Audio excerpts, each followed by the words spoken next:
ریاضی 12 فرمول 20 اینجاست. یه کتاب خفن پرفروش که با خیال راحت میری سر جلسه امتحان نهایی و 20 میگیری.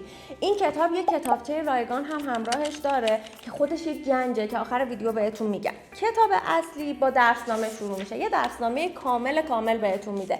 حتی مباحث پیش نیازی که از سال پایه هست رو به عنوان یادآوری پایه توی این کادرهای زرد رنگ براتون آورده. ضمن درسنامه یه سری مثال و پرسش‌های آموزشی گذاشته که همونجا هم جوابش رو براتون آورده و برای اینه که شما اون مبحث رو کامل مسلط بشید با این مثال‌هایی که براتون طرح کرده و اینجا آورده. حالا بازم میگی من ویدیو لازم دارم. قسمت اول کتاب براتون برای هر جلسه یک QR کد گذاشته شده که میتونید اینها رو اسکن کنید و همون جلسه رو ویدیوشو ببینید و آموزش ببینید. یه سری تیکت جذاب هم امسال به کتاب فرمول 20 اضافه شده که با اسکن کردن این QR کد و وارد کردن این کد شخصی که برای هر دانش آموز به صورت مجزا روی هر کتاب هست، شما میتونید به حل تصویری تک تک سوال‌ها دسترسی پیدا کنید. بعد از اون که درسنامه رو خوندی، یاد گرفتی، میتونی بیای سراغ بانک سوال تشریحی که این کتاب داره. یه بانک سوال قویه.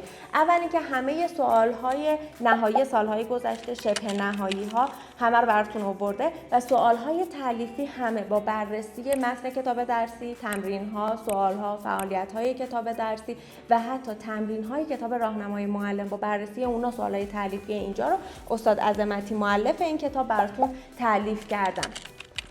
یه سری از بچه‌ها میخوان فراتر از امتحان نهایی سوال حل کنن و کتاب رو بخونن. برای اونها هم فکر شده. یه سری سوال‌های علامت 21 کنارشه که این سوالایی که چالش برانگیزترن و اگه شما نیاز دارین که در حد فراتر از امتحان نهایی آماده بشین، حتما اون سوال‌ها رو کار کنید که یه دید بیشتری از طراح سوال بهتون میده و خیلی عمیق‌تر مسلط میشین روی کتاب. توی پاسخنامه هم یه پاسخنامه کاملا تشریحی بهتون میده و 7 تا آزمون داره برای آزمون‌های نوبت اول و دوم که پاسخنامه آزمون هم کاملا تشریحیه و حتی راهنمای مصحح هم داره. یعنی که چیو بنویسی، چقدر نمره میگیری که دقیقاً بدونی که هر قسمت رو باید بنویسی، فرمولا رو استفاده کنی و همه موارد تا به جواب آخر برسی. حالا این کتابچه چیه؟ این کتابچه یه گنجه که همه نکات کلیدی رو به صورت خلاصه برای تایم مرور و وقتی که تایم کمتری داره برات آماده کرده. عین یه معلم کنارته و حتی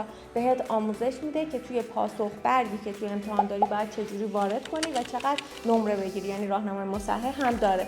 این دوتا کتاب همراه با هم براتون ارسال میشه. کتابچه به صورت رایگان کنار این کتابه و با یه تخفیف خفن هم میتونی از سایت مدابوک سفارش بدی.